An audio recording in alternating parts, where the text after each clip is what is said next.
forearm stand, Pinchamayurasana, is a pose that definitely takes upper body strength.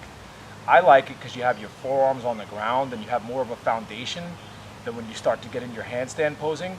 But the alignment, the core strength, the upper body strength, and the balance in forearm stand is a great pose to build you up to handstand, so on and so forth. Katelyn, please face front, come onto the forearms, and just kick on up into forearm stand.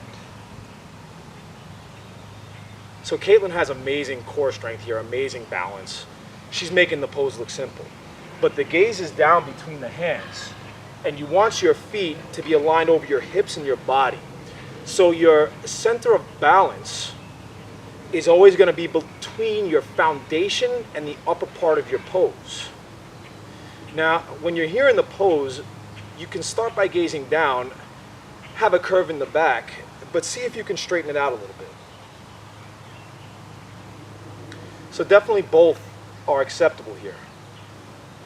Okay, come back to where you were. I hope this helps, guys. Be sure to like, subscribe, and share. Namaste.